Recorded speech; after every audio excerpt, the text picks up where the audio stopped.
Donc,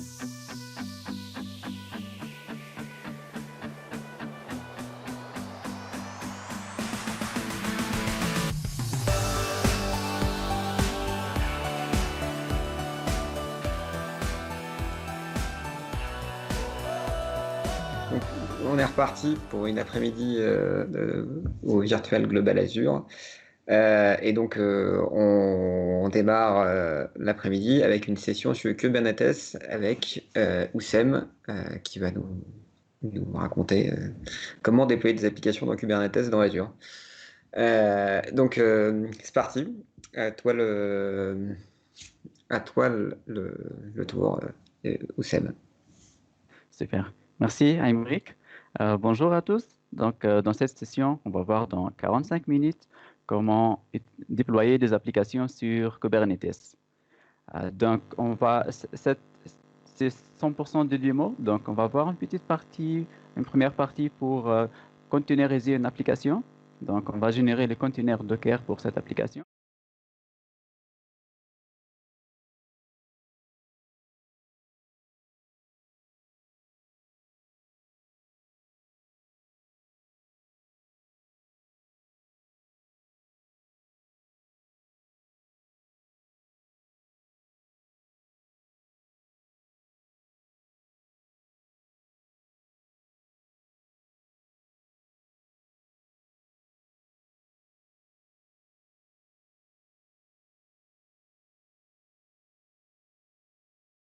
Les démos. Et bien sûr, vous aurez besoin d'un compte sur Azure pour suivre mes démos là. Et je commence donc sans plus tarder. Donc je bascule sur VS Code, là où j'ai le même code source que sur GitHub. Donc je commence par vous présenter un peu la structure du code que j'ai ici. Donc j'ai le dossier MVC App qui contient mon application. C'est une application .NET Core. Donc là-dedans, on a des contrôleurs, on a un web service qui fait appel à une base de données pour récupérer une liste de produits. Et puisque donc on se connecte à une base de données, donc on a le fichier appsettings.json qui contient la chaîne de connexion. Donc le but ici, c'est de prendre cette application. Donc on a une web app qui se connecte à une base de données et on veut la dockeriser. On va commencer par notre web app. Pour containeriser une application, donc on aura besoin en fait du fichier Dockerfile. Dockerfile, c'est le fichier qui permet de lancer une application au sein d'un container Docker. Pour les containers Docker, en fait, on a plusieurs images disponibles qui sont faites pour déployer plusieurs types d'applications. Si j'ai une application Java, j'aurai donc l'image Docker qui est optimisée pour déployer une application Java. Pareil pour les autres plateformes ou les autres langages PHP, Python, et c'est applicable aussi pour .NET et .NET Core. Mon application c'est .NET Core, donc j'utilise ici une image qui est faite par Microsoft pour déployer des applications .NET Core. Donc je vais commencer par la ligne 6 ici, là où j'utilise donc cette image, je référence cette image qui contient les SDK de .NET installés. Et donc je vais l'utiliser avant de lancer mon application, je vais l'utiliser pour compiler mon application. C'est pour cela que j'ai les SDK installés. Donc, on va commencer par copier le CSproj. Le CSproj dans les projets .NET, c'est le projet qui contient les références vers les NuGet Package, toutes les dépendances, comme on peut le voir ici. Et par la suite, donc, je vais lancer la commande .NET Restore. .NET Restore, ça permet de télécharger ces dépendances, en fait, tout ce qui est NuGet Package. Et par la suite, on va copier tout le reste du code de mon projet. Ça inclut donc les fichiers C# et aussi les fichiers de configuration JSON. Une fois que j'ai tous les codes sources de mon application, donc là, je peux lancer la commande .NET Build pour compiler mon application et générer le package, donc il sera des DLL. Par la suite, je vais mettre tous ces DLL dans un fichier .zip ou dans un seul dossier. Pour cela, j'utilise la commande .NET Publish pour générer donc un seul package pour mon application. Donc, toutes ces étapes, en fait, ou toutes ces commandes, elles se lancent dans l'image qui contient le SDK. Donc, le but de cette partie, c'est seulement de compiler l'application pour générer le package.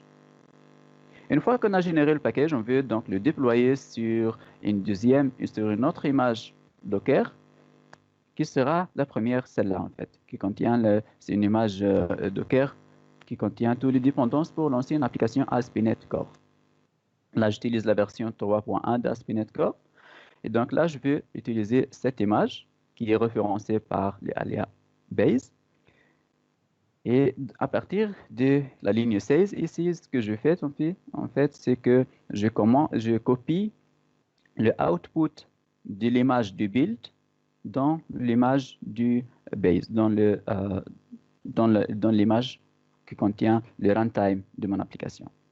Et par la suite, donc, je vais lancer mon application .NET Core au sein de l'image Docker. Pour cela, j'utilise la commande .NET run et puis donc je lui donne le nom de ma DLL. Donc, ce fichier il utilise des images Docker, c'est ce qu'on appelle donc le multi-stage deployment sur Docker. Donc là, on utilise une première image pour compiler l'application, une deuxième image pour lancer notre application au sein de l'image. Voilà, donc on va voir maintenant comment lancer ce fichier Dockerfile. Pour le faire, je vais basculer sur la ligne de commande et là, je devrais m'assurer que je suis dans le bon répertoire. Donc, je rentre sur MVC App. Là, je suis dans le repo où j'ai le Dockerfile. Donc, pour les lancer, je vais utiliser la commande docker build. Et je lui donne donc l'endroit où est mon Dockerfile, l'endroit actuel. Et puis, je peux donc donner un nom à mon image. Donc, je vais la nommer ici je vais la taguer plutôt avec le -t pour dire tag. Je vais la nommer Web App 1.2 par exemple. Je lance la commande et là, donc, Docker, il va vérifier si j'ai déjà l'image de base qui est déjà téléchargée sur ma machine et il va lancer donc les commandes une à une. Donc, on voit ici les commandes copy, .NET restore et à la fin, donc, il va nous générer une image Docker qui s'appelle donc ici Web App 1.2. Donc, on a généré l'image, donc on peut maintenant lancer cette image. Pour la lancer, je vais utiliser la commande docker run. Et à cette commande, je vais lui passer des paramètres, donc pour dire rm pour la supprimer dès que j'en ai plus besoin, puis -d pour la lancer en mode démon, et -p, en fait, ça c'est important maintenant pour faire le port mapping. Donc, il faut comprendre que ici, lorsqu'on va accéder à notre application qui est lancée dans un conteneur Docker, il faut faire le port mapping entre le port de ma machine et le port de l'application dans l'image Docker elle-même. Donc là, je vais lancer mon application sur le port, disons, 555 par exemple. Je vais mapper sur le port et là, je ne peux pas choisir n'importe quel port. Si je reviens sur le Dockerfile, ici, on voit les instructions ici qui exposent les ports 80 et 443. Et donc, mon application, elle est accessible que sur ce port-là. Donc, 80. Et puis, le nom de mon image Docker, que je l'ai appelé Web App avec le tag 1.2. Et donc, maintenant, l'application ou mon image Docker, elle est lancée. Je peux vérifier ça avec Docker PS. Je peux voir ici mon image, elle est donc servie sur le port 555. Je vais voir mon application qui tourne sur ce port-là. Donc, si je rentre sur localhost 555, et puis, donc, voilà, mon image, mon application, elle est lancée sur une image Docker sur ma machine locale. Mais en fait, maintenant, on a un petit problème, c'est que mon application se connecte sur une base de données. Et là, si je clique sur le menu Products, normalement, là, je devrais me connecter sur une base de données SQL Server. Mais là, ça ne fonctionne pas parce qu'on n'a pas ajouté une deuxième image Docker pour lancer mon SQL Server. Donc, on va le faire maintenant. Et là, en fait, on a plusieurs options. Soit je lance l'image Docker pour SQL Server à travers la ligne de commande. Donc, c'est-à-dire, je lance une autre commande .NET Docker run et puis le nom de mon instance SQL Server. Mais ça, ce n'est pas trop scalable dans les cas où j'ai plusieurs applications. Imaginez si vous avez une application microservice qui contient 10 microservices, par exemple. Ce n'est pas utile de lancer Docker run 10 fois pour chacun de vos microservices. Et donc, la solution sera d'utiliser un fichier de configuration qui s'appelle Docker Compose. J'ai créé ici dans mon projet un fichier Docker Compose. On peut le voir ici, dockercompose.yaml. Donc, Docker Compose, comme le nom l'indique déjà, il permet de composer plusieurs services. C'est pour cela ici que j'ai Services. Donc, dans Services, j'aurai un premier service pour lancer mon application web. Donc, dans ce service, je peux soit lui donner une image Docker, soit je lui donne donc le Dockerfile et lui, donc, il va créer l'image Docker à partir de ce Dockerfile. Dans mon cas là, je lui donne donc le Dockerfile qui est dans mon application MVC App. J'expose le numéro de port et puis je définis un deuxième service qui s'appelle ici DB. C'est le service qui va lancer mon instance Docker pour la base de données SQL Server. C'est pour cela ici que j'ai donc l'image. Donc j'utilise ici l'image SQL Server fournie par Microsoft. J'expose le port 1433, le port exposé par défaut sur SQL Server. Je définis un mot de passe pour ma base de données et j'accepte les termes d'utilisation. Et maintenant, en fait, mon application, elle devrait se connecter sur cette base de données avec les applications .NET. Donc, on utilise les fichiers de configuration JSON. Donc, j'ai ici dans le fichier appsettings.json, donc la valeur de la chaîne de connexion qui s'appelle products context. Là, par défaut, on se connecte sur une locale DB, mais ce n'est plus valide là dans Docker parce que la base de données n'est pas dans le même conteneur que celui de ma web app, mais ça tourne sur un autre conteneur qui est en dehors de mon conteneur de la web app. Donc, j'aurai besoin d'une manière pour s'y connecter. Donc, là, je peux utiliser soit l'adresse IP, ok? Et ça, ce n'est pas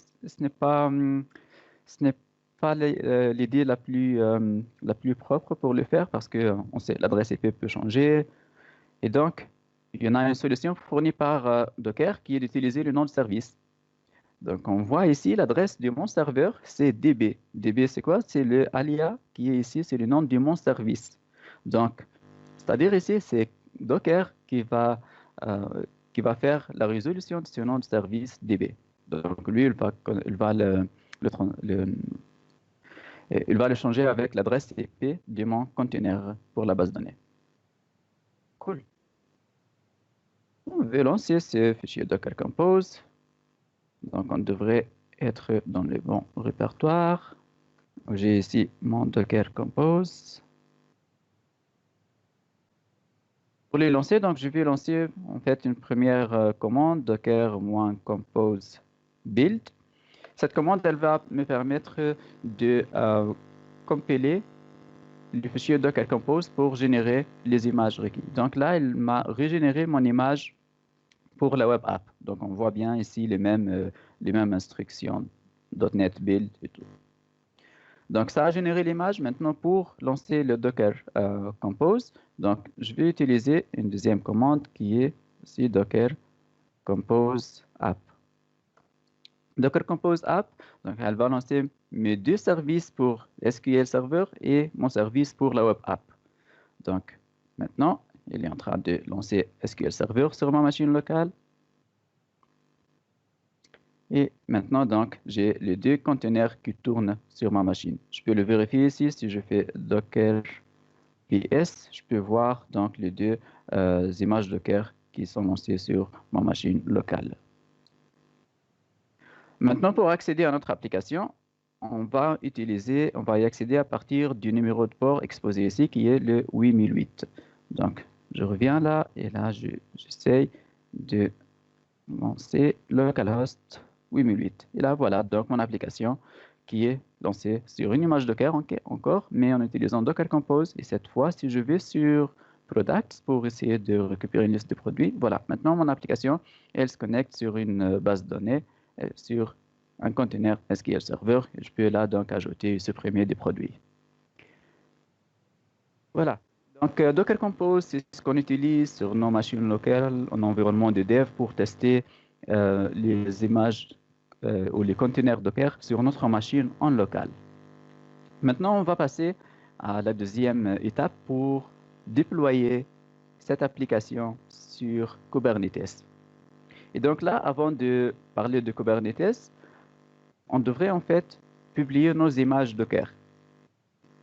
Comment faire là? C'est-à-dire, on devrait utiliser le Docker Registry, qui est donc un emplacement public ou un répertoire public où on met nos images Docker pour que ensuite on puisse les accéder à partir de notre cluster Kubernetes. Parce que Kubernetes ne va pas récupérer l'image depuis mon ordinateur local. Donc, je devrais utiliser un repo public.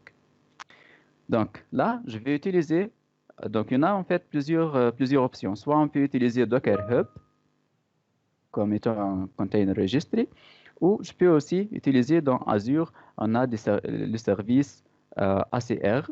Donc là, si je vais créer une nouvelle ressource dans Azure, si je cherche registry, on a le Azure Container Registry qui fonctionne presque de la même manière que Container Registry. Create. Et donc là, on n'a qu'à spécifier la ressource, le nom de la ressource, la location, et puis donc on peut le recréer facilement. J'ai déjà créé une pour gagner un peu de temps. Et donc là, je suis sur l'overview du Container Registry. Et donc, on peut voir, il y en a plusieurs fonctionnalités qui sont disponibles avec pour lancer, par exemple, un scan de notre image Docker. Donc, à chaque fois qu'on pousse ou qu'on fait un push d'une nouvelle image Docker, en utilisant Aqua Security, on va scanner cette image pour chercher des vulnérabilités de sécurité ou des trucs comme ça. Donc, moi, maintenant, je veux accéder à ce container registry. Pour le faire, je vais utiliser là les access keys. Donc, là, on a le registry name, login server, username et la mot de passe pour ce registry. Donc, première étape sera de accéder ou de faire le login ici. Donc, je vais utiliser Docker login pour le faire. Et donc, là, on devrait mentionner toutes ces informations. Le login server, puis le username, qui est donc le registry name,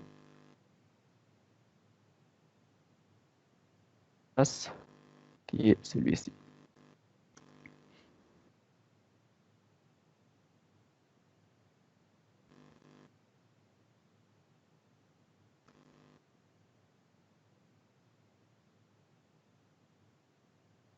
Oups, non. Le mot de passe, c'est là.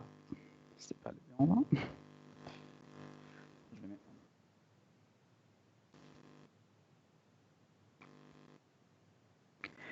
Et dans un instant, on devrait voir qu'on est logué sur notre container registry. Voilà, donc login succeeded. Donc maintenant on est logué, donc on peut maintenant publier notre image Docker.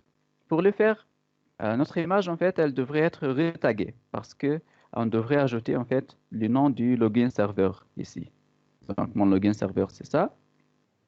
Donc je vais lancer une autre image Docker, Docker tag, pour taguer mon image que je l'ai appelée web app 1.2.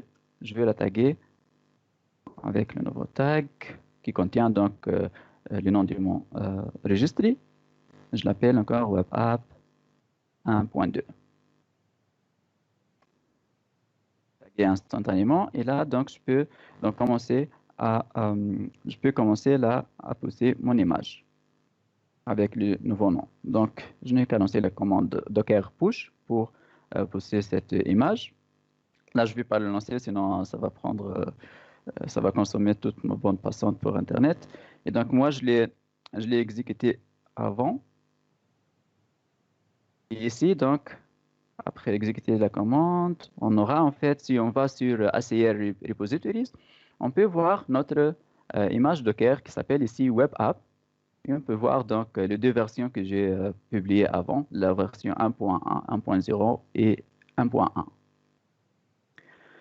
Super. Donc maintenant, notre image Docker, elle est sur ACR. Maintenant, on va passer donc à l'étape de Kubernetes. Donc, pour vous introduire un peu à Kubernetes, donc Kubernetes, c'est un orchestrateur de conteneurs qui permet donc de lancer plusieurs conteneurs. Je vais vous présenter un peu l'archi de Kubernetes. Donc, c'est un cluster. Donc, on a plusieurs VM en fait.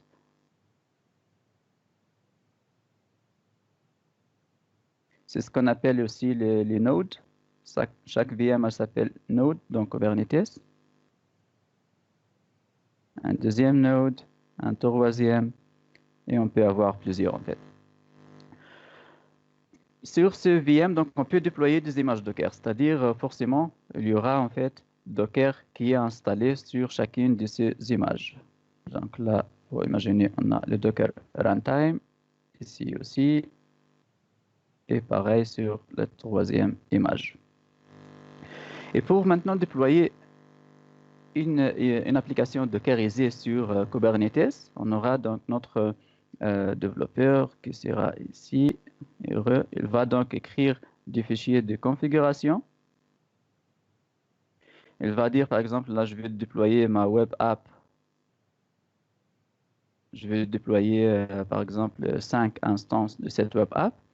Il ne va pas le déployer directement en accédant directement sur mes VM, mais en fait, il va passer par une étape intermédiaire, ou plutôt par un serveur. Lui, donc, c'est l'API serveur, la partie serveur de Kubernetes.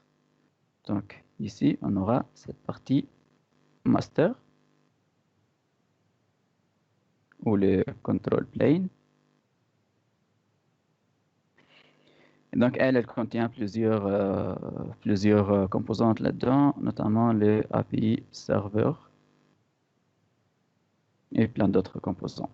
Donc, le fichier de configuration, là, le web app, le fichier de configuration là, qui est écrit en YAML, il va être donc envoyé à API serveur en utilisant la commande de Kubernetes, la ligne de commande qui est kubectl. API serveur, elle va lire le fichier de configuration, elle va voir qu'ici, en fait, elle devrait lancer combien 5 images Docker. 5 images Docker. Donc, elle va envoyer une requête pour demander combien de ressources est disponible sur chacune de ces VM, en fait. Et là, la première VM, elle va lui dire, j'ai 500 mégas disponibles. Peut-être c'est l'espace suffisant pour déployer 2 conteneurs, par exemple. Puis, donc, lui reste 3 conteneurs. Elle va donc voir avec la deuxième VM combien d'espace dispo. Et là, peut-être on aura des ressources RAM et CPU disponibles pour lancer seulement une seule image Docker. Et les 2 derniers, peut-être donc sur la troisième image. Voilà. Donc, maintenant, donc, nos images Docker, elles tournent sur notre cluster Kubernetes. Et maintenant, pour que mes utilisateurs ils puissent accéder à cette application, donc on aura ici nos utilisateurs. Donc, eux, ils vont utiliser une application, puisque c'est une application web, donc ils vont utiliser leur navigateur, Internet Explorer, version 6. Voilà, donc ils vont accéder à mon application qui tourne sur mon cluster. Ils ne vont pas accéder directement sur le Docker, bien sûr, mais en fait, ils vont accéder à travers un load balancer, par exemple.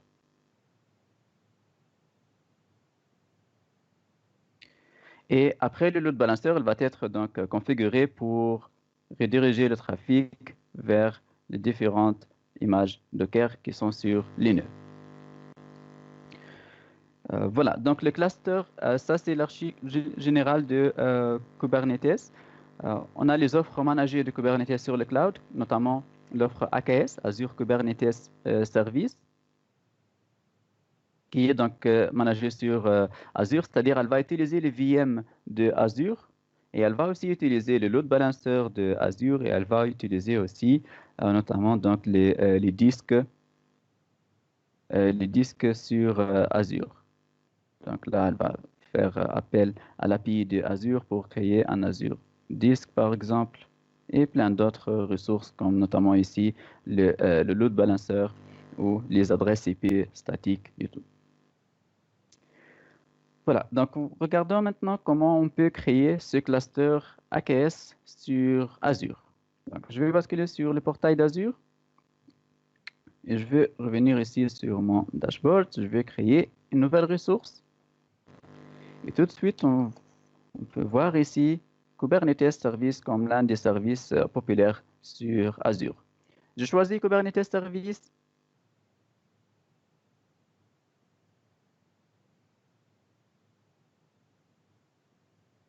Et là, donc, les étapes, c'est de choisir la subscription, choisir le nom de la ressource groupe, et puis le nom de notre Kubernetes du cluster, l'endroit ou la région où sera déployé notre cluster. Donc, on a plusieurs choix là, et une d'entre eux, c'est la France centrale. Les deux.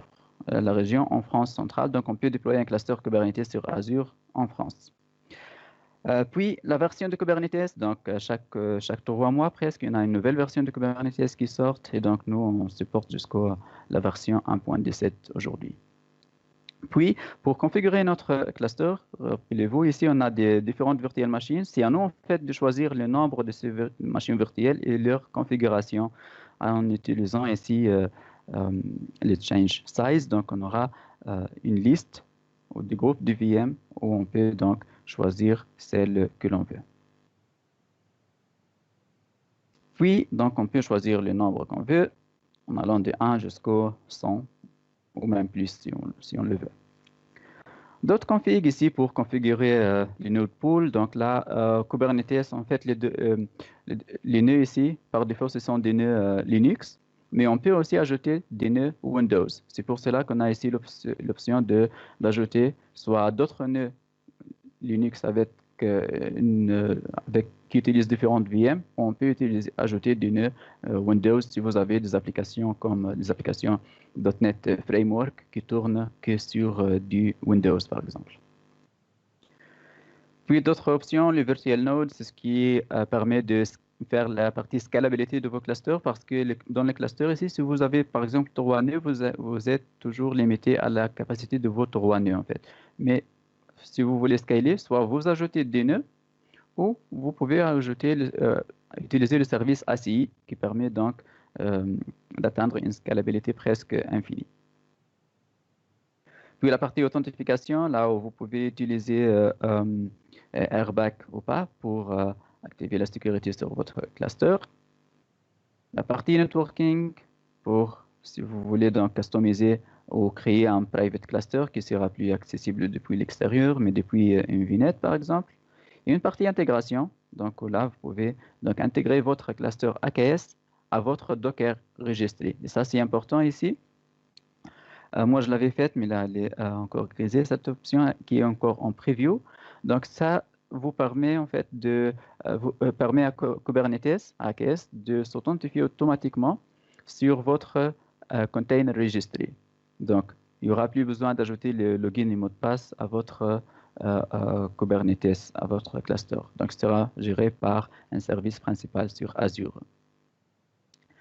Et donc, c'est les étapes nécessaires pour créer les clusters. Moi, je l'ai déjà créé un. Donc, Et donc, en créant le cluster, on aura en fait 2 ressources groupes. Un premier ressource groupe qui va contenir les ressources hardware ou les ressources sur Azure, donc notamment les différentes, le load balancer, l'adresse IP, les disques, les machines virtuelles, comme on peut le voir ici dans le VMSS, Virtual Machine Scale Set, et les autres ressources donc nécessaires pour déployer mon cluster. Et un deuxième ressource groupe qui va contenir donc la partie control plane, la partie API de Kubernetes. Et donc, à partir de là, de la dashboard, je peux donc avoir un petit outil qui va m'aider pour accéder ou pour me connecter sur mon cluster. Donc, on a ici trois commandes pour installer kubectl pour s'authentifier sur notre cluster et pour donc lancer le dashboard si on le souhaite. Donc, moi, j'avais déjà lancé cette commande pour me permettre de me connecter sur mon cluster. Et bien sûr, là, je me suis déjà connecté sur mon compte Azure en utilisant le AZ CLI. Donc, ici, en spécifiant que le nom de la ressource groupe de mon cluster, je peux m'authentifier directement. Voilà, je l'ai déjà fait. Et donc là, je me suis connecté sur mon cluster. Donc, si je lance la commande kubectl get nodes, on va récupérer la liste des nœuds sur notre cluster. Et là, j'ai qu'une seule nœud de mon cluster qui est lancé sur la version 1.17 de Kubernetes. Je peux aussi lancer la commande kubectl get pods pour voir les différentes pods qui sont déjà installés. Et là, je peux voir donc deux pods qui sont installés sur ma machine. Et par la suite, je peux aussi donc lancer une commande getPods /a pour récupérer tous les pods dans les différents namespaces. Donc, en fait, dans Kubernetes, on a le concept de namespace qui permet de... Donc, typiquement, on déploie une application par namespace. Mais on a d'autres namespaces qui sont réservés à Kubernetes. Donc, ça, ce sont des images ou ce sont des pods qui sont créés par Kubernetes lui-même qui permettent donc le bon fonctionnement du Kubernetes. Donc, allons maintenant sur notre application. Et maintenant, on veut déployer l'application sur Kubernetes. Donc, là, pour déployer, on a en fait plusieurs choix. Donc, soit il y a un moyen pour réutiliser ce même Docker Compose pour le déployer sur Kubernetes, mais ce n'est pas vraiment l'approche la plus utilisée. C'est plutôt d'utiliser les fichiers de configuration natifs de Kubernetes. Donc, ici, dans le dossier Kubernetes, j'ai en fait ces différents fichiers. Donc, on va voir ici, on a plusieurs types d'objets sur Kubernetes. Et là, avant d'entamer ce fichier, je vais vous expliquer les différents objets sur Kubernetes. Donc, pour déployer une application sur Kubernetes, ce n'est pas seulement déployer les pods, en fait. Les pods, c'est la structure la plus simple. Donc, dans notre cas, on a une web app qui est un container. OK. Et on a une base de données qui est la partie DB, qui est aussi donc un container. Et maintenant, pour déployer ces containers sur Kubernetes, on le déploie sous forme de pods. Donc, c'est quoi les pods? C'est une sorte d'abstraction sur les containers. Et dans un seul pod, on peut déployer soit un, soit plusieurs pods, en fait. Donc, un container, il est toujours dans un pod. Et pour que ma web app, maintenant, elle puisse se connecter sur ma base de données, SQL Server, elle aura besoin de récupérer l'adresse IP de ces pods. Donc, on peut le spécifier explicitement, on peut mettre l'adresse IP, mais encore, ce n'est pas la bonne manière. C'est mieux d'utiliser notre concept fourni par Kubernetes qui est le nom de service. Donc, c'est pour cela, avant, donc, on va exposer notre base de données à travers d'un service. Un service pour la base de données. Et le service, donc, c'est ce qui permet donc d'accéder à la base de données. Donc, ma web app, maintenant, si elle veut accéder à la base de données, elle devrait en fait passer par ce service. Mais, donc, on va mettre l'adresse de ce service dans la chaîne de connexion, rappelez-vous. Et donc, la chaîne de connexion elle contient le mot de passe de ma base de données. C'est une donnée que je devrais, c'est une donnée à sécuriser en fait. Donc, je vais utiliser un autre service fourni avec Kubernetes qui s'appelle le secret. Secret, donc, c'est un type d'objet qui permet d'enregistrer des clés valeurs d'une manière, ce n'est pas vraiment sécurisé parce que c'est juste un encodage 64, mais ça permet au moins de cacher la valeur. Donc, le secret, c'est dedans, on va mettre la chaîne de connexion. Et dans la chaîne de connexion, donc, on va mettre, voilà, c'est comme ça, serveur égal, et donc là, on va mettre DB, qui est le nom de service de ma base de données. Et puis, donc, on peut mettre notre mot de passe, password égal, et ainsi de suite. Pour bien sécuriser le secret, donc, c'est mieux d'utiliser un service sur Azure comme Key Vault, qui est donc plus sécurisé que le secret, en fait. Donc, maintenant, on a la config dans le fichier secret. On va le récupérer à partir de notre pod. Donc, on aura ici notre pod de la web app. Elle va se connecter sur ce secret pour récupérer donc la chaîne de connexion. Et puis, donc, elle va l'utiliser pour se connecter sur ma base de données, sur le pod de ma base de données. Voilà.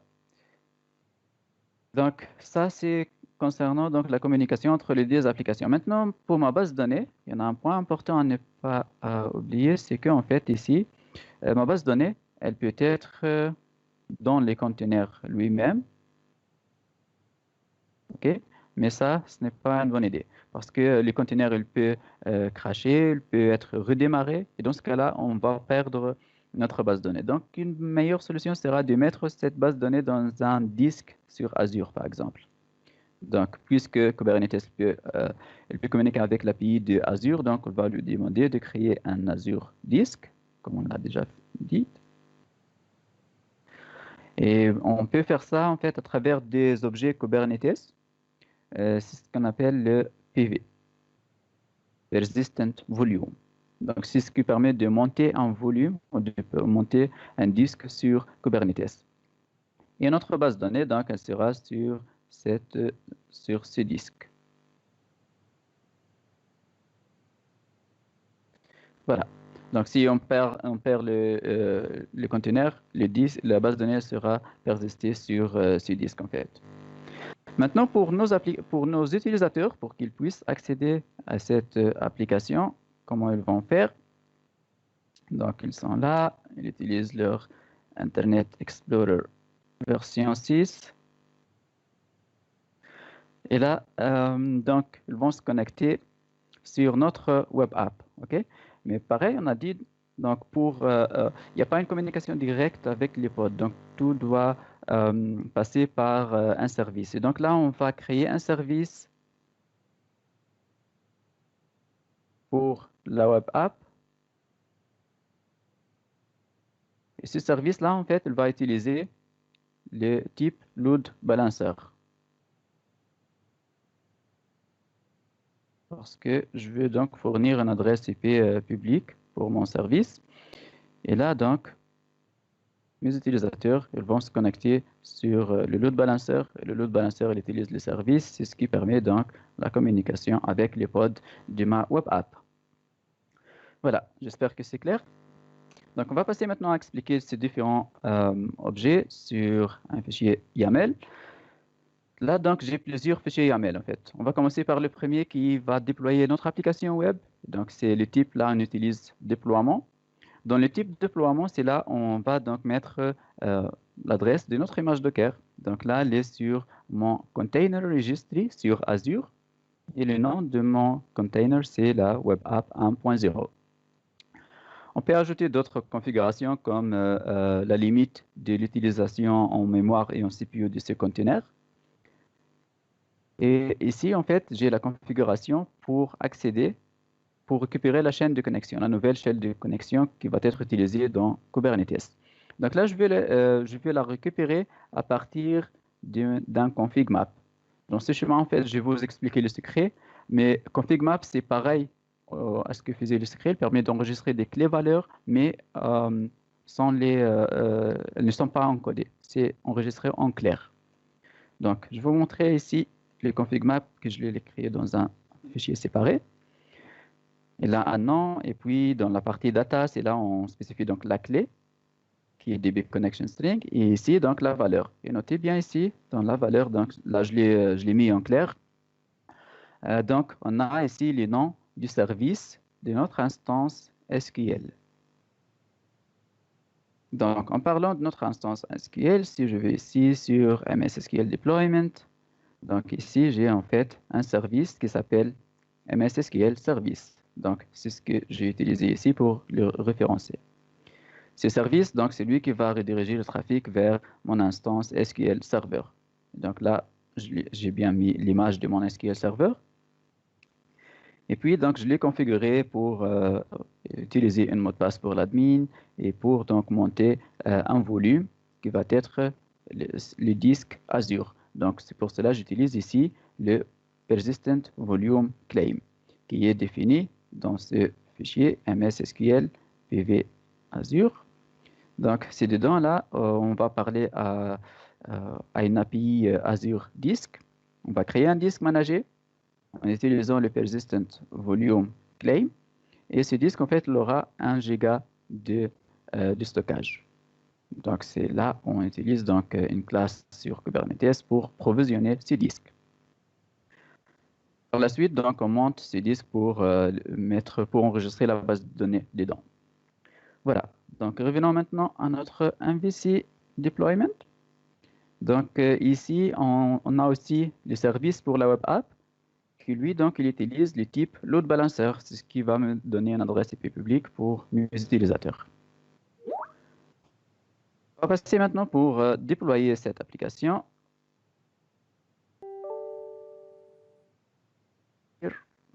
Voilà.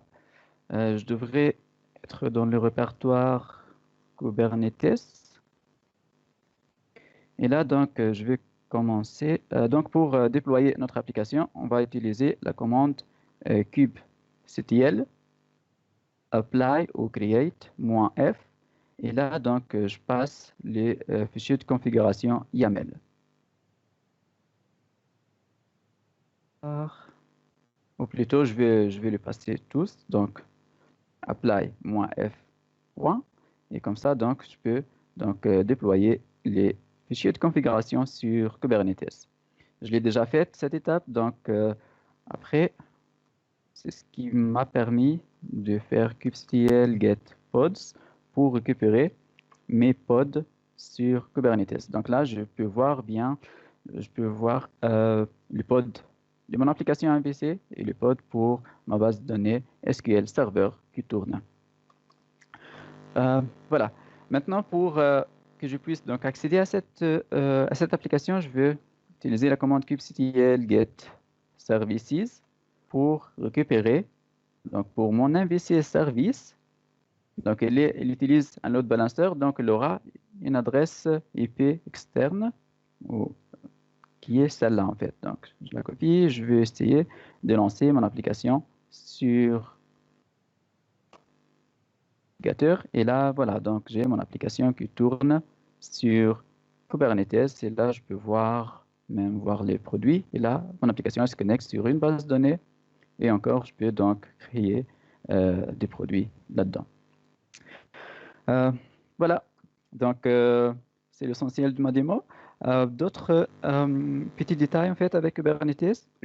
Là, si je lance kubectl get pv par exemple, le get pvc, on peut ici donc récupérer le persistent volume qui est utilisé pour déployer ma base de données. Ça va prendre un peu de temps. Voilà, et donc là, je peux voir ces disques attachés. Donc, c'est le même disque en fait qu'on a pu voir lorsqu'on a vu les différentes ressources créées avec Kubernetes. Et donc, c'était le Dynamic PVC, c'est ce disque-là en fait qui était provisionné pour cette fin. Avec Kubernetes, donc on peut, puisque c'est un service managé, donc on a ici la possibilité de faire le upgrade du cluster. Là, je suis sur la version 1.17, donc c'est la toute dernière version que j'utilise, mais on a aussi d'autres fonctionnalités importantes comme la partie scalabilité. Et là, donc, on peut voir, si je clique là-dessus, Scale. Donc, pour la scalabilité, on a la scalabilité manuelle. Donc, c'est à moi d'aller changer le nombre de VM sur mon cluster. Ou je peux aussi activer l'autoscalabilité. Avec l'autoscalabilité, donc, je peux configurer un minimum de VM sur mon cluster. Là, je peux dire au minimum une VM et au maximum 50 VM, par exemple. Et c'est Kubernetes, c'est AKS qui va donc s'auto-scaler automatiquement à la demande. Donc, il va voir s'il y a des pods qui ont besoin de plus de ressources, il va ajouter du VM. Sinon, il va réduire le nombre de VM. Voilà. Donc, c'est toute ma démo. J'ai fini la partie démo. Je vous invite, donc, si vous voulez avoir ou voir plus de démos sur Kubernetes, je vous invite à regarder ma chaîne YouTube où je postule régulièrement des vidéos sur tout ce qui est container, Kubernetes et DevOps. Voilà. Ok, Merci bien. merci Oussem. Merci. Alors, j'ai une question du public. J'ai une question du public. Qui demande, y a-t-il des concurrents de Kubernetes sur le marché? Des concurrents du Kubernetes. En fait, il y en a d'autres produits qui sont plus ou moins connus dans certains domaines. Pour certains domaines, pour Microsoft, il y en a service. Mais au début, c'était un peu le concurrent de Kubernetes, mais là, puisque Microsoft aussi a contribué dans le projet, et on supporte beaucoup donc, la communauté Kubernetes, donc c'est devenu presque notre solution, notre meilleure solution pour déployer les containers. D'autres produits, donc il y en a Docker, la compagnie, l'entreprise qui a créé Docker, elle a déjà une solution qui s'appelle Docker Swarm. Et il y en a aussi, elle a aussi une offre entreprise pour lancer des images Docker Enterprise. Il y en a d'autres en fait, des COS, il y en a. Mais la plus connue, c'est Kubernetes. C'est un peu difficile pour moi de dire il y en a un concurrent aussi aujourd'hui à Kubernetes. Parce qu'en fait, dans le projet, si vous allez sur le site cncf.io, vous allez trouver en fait les nombres des entreprises qui soutiennent le projet Kubernetes. C'est énorme en fait. Dedans, il y en a Microsoft déjà, il y en a Google qui a initié le projet, et il y en a aussi Amazon. Donc, les trois acteurs principaux de cloud, ils soutiennent ce projet, donc sera un peu difficile de leur concurrencer, quoi. D'accord, donc super. Mais ça n'empêche pas que dans certains domaines, dans certains use cases un peu spécifiques, il y en a, ouais. Mais généralement, c'est Kubernetes qui les gagne. D'accord, super. Merci beaucoup pour cette démo. On a Maher qui dit que c'est une super démo d'ailleurs. Je félicite. Et tu as aussi les félicitations du public sur YouTube.